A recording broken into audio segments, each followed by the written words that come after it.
Hello my dear movie lovers, welcome to KBR movie review channel. మీకోసం ఒక అద్భుతమైన suspense thriller మూవీని తీసుకొచ్చాను. అదేంటే తెలుసుకునే ముందు వీడియోని లైక్ చేసి సబ్స్క్రైబ్ చేసుకోండి. థాంక్యూ. ఈ సిరీస్ పేరు వచ్చేసి హంట్ అసెంబ్లీ కేస్. స్వతంత్ర భారత చరిత్రలో జరిగిన పెను విషాదాల్లో ఒకటి మాజీ ప్రధాని రాజీవ్ గాంధీ హత్య.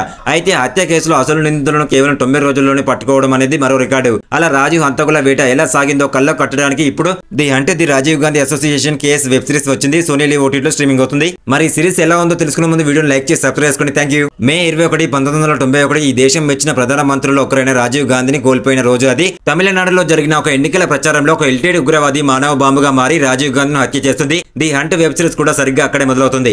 ఆ తర్వాత 7 ఎపిసోడ్ల పాటు రాజీవ్ హంతకుల వేట ఎలా సాగింది, 90 రోజుల్లోనే ఈ కేసును ఎలా ఛేదించారు, ఈ హత్య కోసమే శ్రీలంకలోని జాఫ్నా నుంచి ఇండియాకు వచ్చిన 9 మంది ఎల్టీడీ ఈ స్పెషల్ ఇన్వెస్టిగేషన్ టీం పట్టుకుందా, రాజీవ్ హత్యలో మాస్టర్ మైండ్ అయిన ఆ వ్యక్తిని ప్రాణాలతో పట్టుకోలేకపోవడానికి కారణం ఏంటి అనేది the hunt the Rajiv Gandhi assassination case web series story. దేశవ్యాప్తంగా సంచలనం రేపిన ఈ కేసు దానిని 90 రోజుల్లోనే పరిష్కరించిన తీరును 7 ఎపిసోడ్ల ఈ సిరీస్ లో నాగేష్ కుకునూర్ అద్భుతంగా చూపించాడు. కేసు దర్యాప్తు సందర్భంగా తెర వెనుక జరిగిన రాజకీయాలు, కుట్ర సిద్ధాంతాలను సున్నితంగా చూపించే ప్రయత్నం చేశారు. ఒక గ్రిప్పింగ్ క్రైమ్ ఇన్వెస్టిగేషన్ థ్రిల్లర్ లో ఉండాల్సిన అన్ని ఎలిమెంట్స్ ఇందులో ఉన్నాయి. The hunt the Rajiv Gandhi assassination case web series May 21, 1991 సంవత్సరంలో రాజీవ్ గాంధీ హత్యకు కొన్ని గంటల ముందు ప్రారంభమవుతుంది. కొలంబియాలోని ఇండియన్ హై కమిషన్ ఆఫీస్ కు రాజీవ్ గాంధీ బతికే ఉన్నాడా అంటూ ఓ కాల్ వస్తుంది. కానీ ఆ కాల్ ను అక్కడి వాళ్ళు తేలిగ్గా తీసుకుంటారు. ఆ తర్వాత రాజీవ్ గాంధీని ఓ మానవ బాంబు హత్య చేసిన విధానం, దీనిని దర్యాప్తు చేయడానికి ఓ స్పెషల్ ఇన్వెస్టిగేషన్ టీం, దీని వెనుక ఎల్టీడీ హస్తం ఉందని తెలుసుకోవడం, నిందితుల వేట ఇలా సాగుతుంది. ఈ వెబ్ సిరీస్ ని మీరు ఇంతవరకు చూస్తున్నట్లయితే కామెంట్ రూపంలో కామెంట్ చేయండి. నచ్చితే లైక్ చేయండి, షేర్ చేయండి, సబ్స్క్రైబ్ చేసుకోండి. థాంక్యూ.